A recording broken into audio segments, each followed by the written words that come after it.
Welcome all, very lovely to see you again. We're very lucky today. We're going to have a very interesting discussion with Jenny Bates, who's the Director General of Economics, Climate and Global Issues at the UK's Foreign Office. So we're going to start with some welcome remarks from Jenny, and then we're going to pivot to a more open discussion. Over to you, Jenny. Thanks very much, Alex, and it's really nice to be here. And from having listened to some of the earlier sessions, I think we're going to shift gears slightly for this session. And you might be wondering why a British diplomat is interested in quantum technology. So I was going to just say a little bit about how we're looking at these issues from the Foreign Ministry in the UK, a tiny bit about what we're doing in the UK on this technology, and then a little bit about some of the issues, the policy issues that are coming up, and then we can turn to questions. So seen from a sort of UK government point of view, and from the Foreign Ministry in particular, quantum is a technology that has implications across a range of the issues that we're working on. Firstly, we see it as having great promise for driving economic productivity and efficiency gain, a really key source of innovation and growth, and the UK government has placed economic growth at the heart of our priorities. Secondly, we see it as a technology that can play a role in addressing global challenges. So part of my work is on climate change in the ministry, and we know that there are potential applications to help environmental sustainability and resilience, the use of quantum sensors to help visualize greenhouse gas emissions, for example.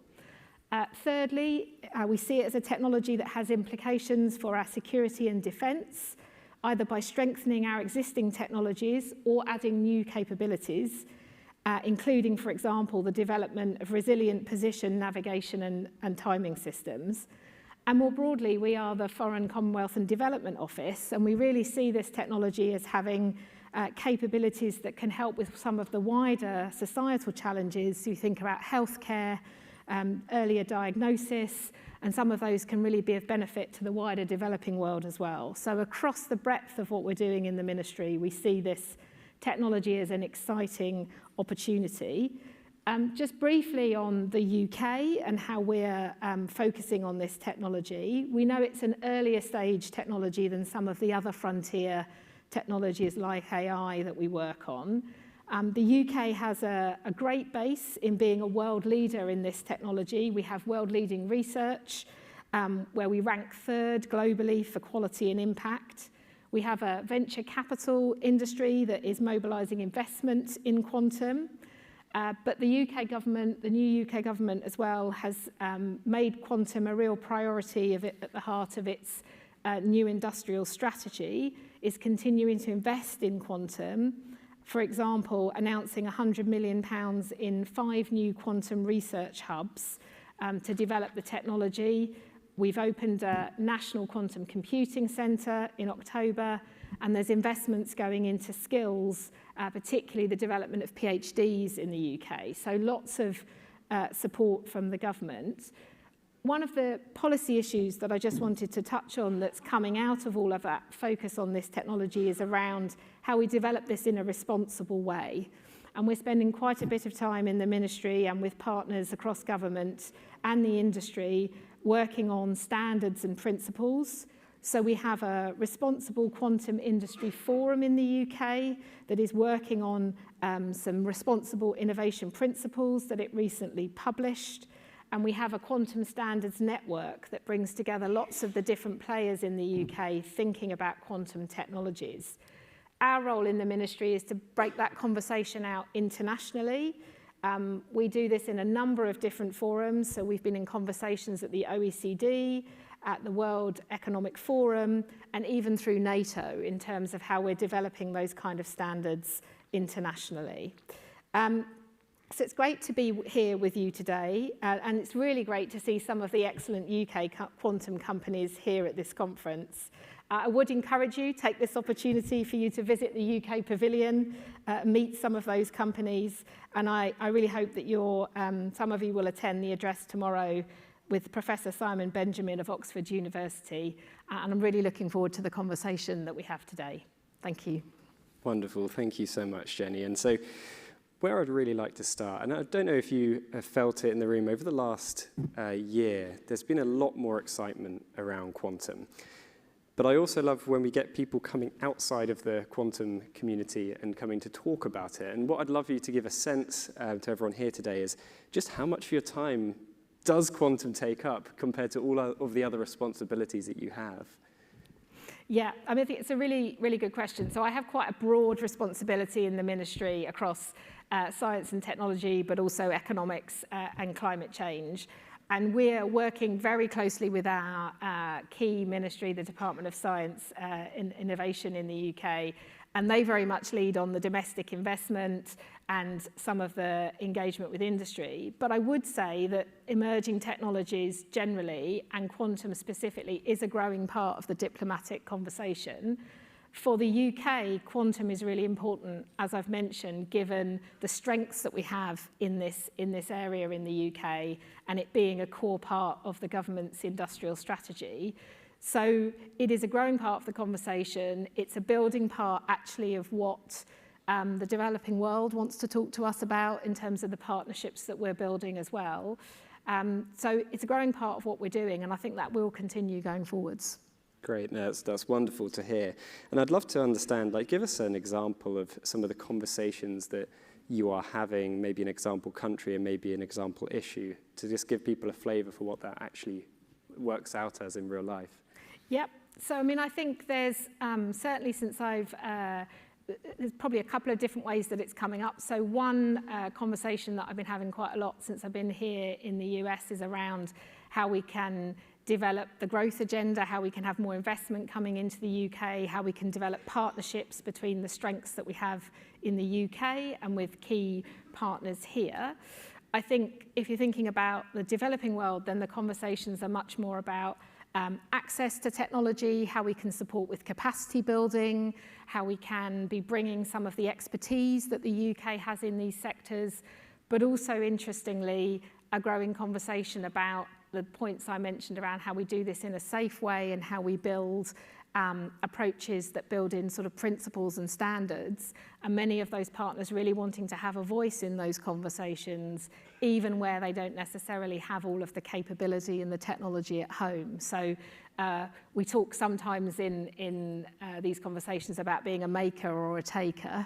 The UK is a combination of those, but looking out around the world, you're working with different partners, some of whom have great capabilities themselves domestically, and others that are really more interested in how they can access that, but do that in a way that is consistent with their objectives and with the kind of principles and standards around it. That's really interesting. Do you see that as a core responsibility and part of your job for these critical emerging technologies, that UK takes a leadership position in making sure they're used appropriately, deployed appropriately?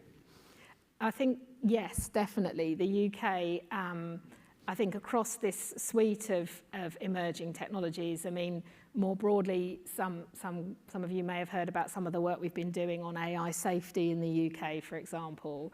And I think we do have partly those countries that have the capability and the expertise have some of the obligation to think about how these technologies are used. We are the countries that understand them and have the great depth in our private sector.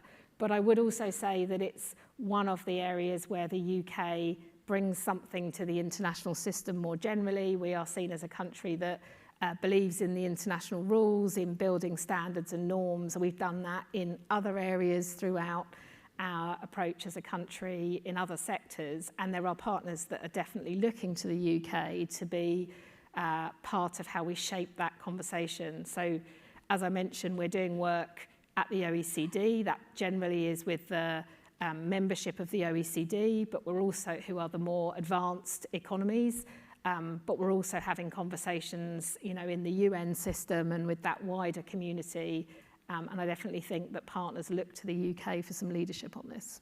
No, it's good to see that the position, the mantle has been taken by the UK to try and define and manage this. I guess, do you feel that the world is shifting a little bit, particularly around critical technologies? It won't be a surprise to everyone. There's a lot of concern around China, particularly from the US. Now, geographically, we sit kind of in between.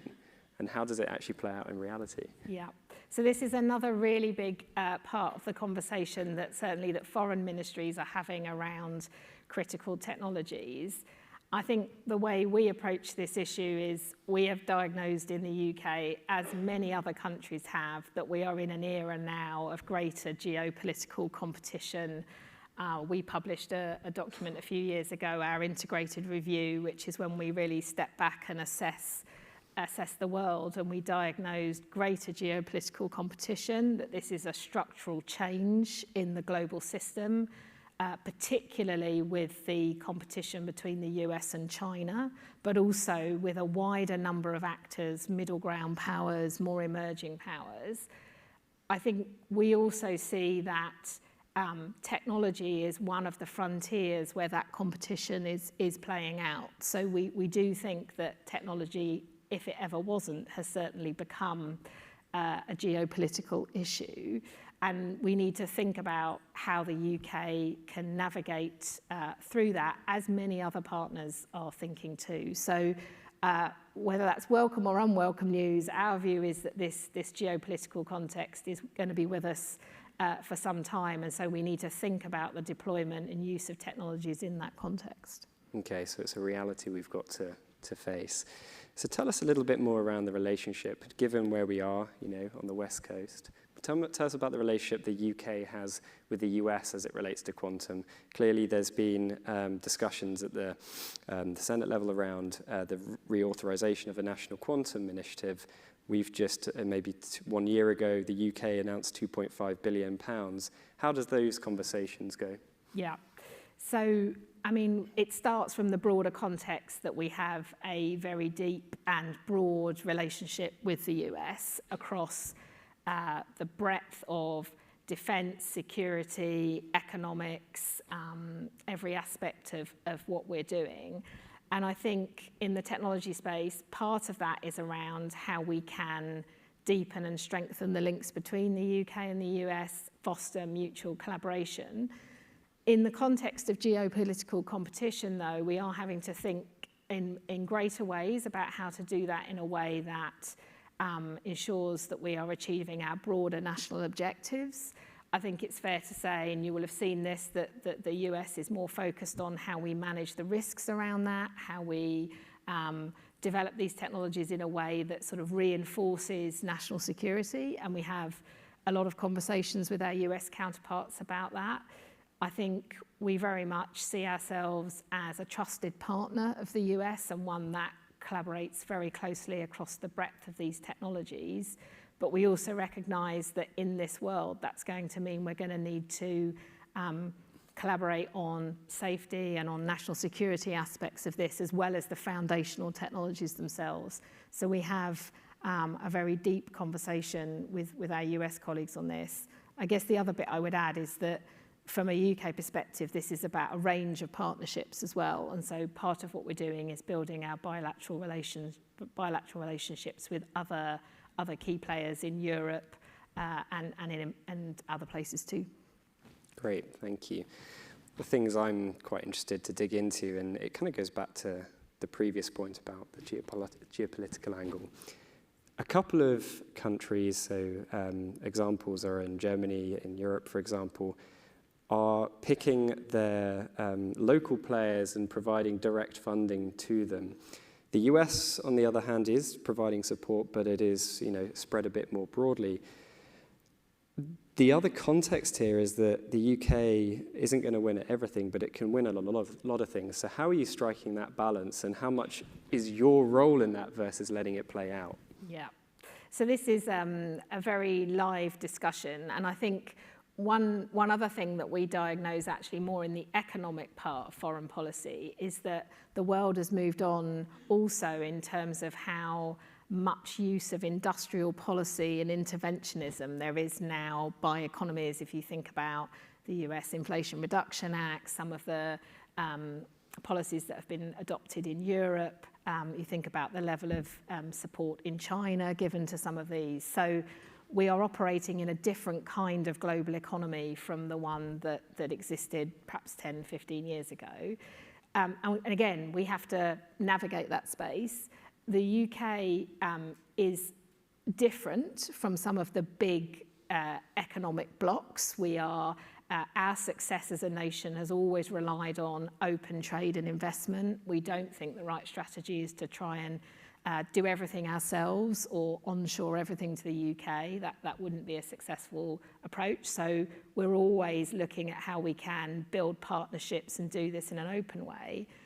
But we're also really keen to make sure that we're backing the parts of our own strength, and to bring it back to quantum. In the work we've done on our industrial strategy, we see quantum as one of those key areas where the UK has a relative strength. And that's why the government has invested more in that sector. So the sort of overall strategy is to think about how we can do it in partnership, but back the things where the UK has a comparative advantage, and we think quantum is one of those. Is quantum different? So I think it's quite tempting, particularly with a conference focused on quantum, to think it's harder than all the other technologies, more difficult to understand, more difficult to police, more difficult to support. Is that fair? Probably lots of other people in this room are better placed to answer that question than I am.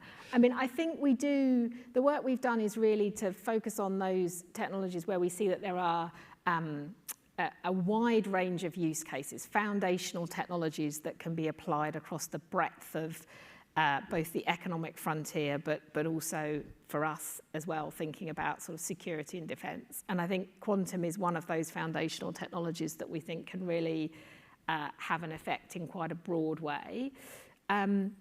It's also something where we think that we do need to be building an understanding of how it can be used well, but also if there are risks around it. And I think it has that in common with some others. And it's certainly one where you need a very deep amount of capability to be able to advance it. So it's one where, I mean, much of that's present in this room. It's not a technology that every country is going to necessarily be able to grow and develop, unlike some other technologies. So I think some of those features do make it a bit different, but we do look at a set of technologies, plural, in the UK and not just at this one. Yeah, no, it makes sense. I was in the Middle East a couple of weeks ago, and one of the things I found is that AI was far more important. It was much more focused. I think part of that was that people were struggling to communicate what quantum was, and you and I were laughing about this beforehand. Quantum is seen as quite niche. Clearly, you've been involved, you've been leading a team who are really taking quantum seriously. For the policymakers in the room, for those who are not necessarily at the deep compute level and everything we've seen over the last few hours, what is your advice to making sure it comes to the top of the agenda and is treated as seriously and is understood? Yeah, I think that's a great question. And I think there is a lot more focus and sort of conversation about AI than there is about quantum, but the more that we've looked at this, I think perhaps that's under-recognising the importance of quantum. I mean, for me as a non-expert, part of it is about bringing to life and developing the use cases. And this is relevant to us in the ministry, but it's also relevant when we're talking to partners. And from what I've seen, I think some of the most interesting use cases are in the medical sphere and some of the diagnostic examples that I've come to know about, some of the sensing technologies, some of the applications of the compute power to real world problems. So as diplomats and policymakers, we spend a lot of our lives trying to sort of grapple with real world issues, and it's about bringing to life how the technology can be applied to those problems. And I would say, maybe with one last thought, we're really interested in the ministry, and we spend quite a bit of our development assistance looking at how we can develop use cases for the developing world. So not just the problems that we face in the Western world, but whether it's around healthcare, climate change, the things I was mentioning that are of interest to a wide range of countries. I think it's the use cases that really bring it to life. That's so helpful. If I could try and summarize, it feels that a very balanced approach from the UK. Lots of complexity around quantum, but we can step back from the details and have appropriate policies, play fairly and nicely on the global market. But it is increasingly geopolitical, and we've got to take that seriously. So I really appreciated your time today. Thank you so much, Jenny. And if I can ask the audience to give a big round of applause.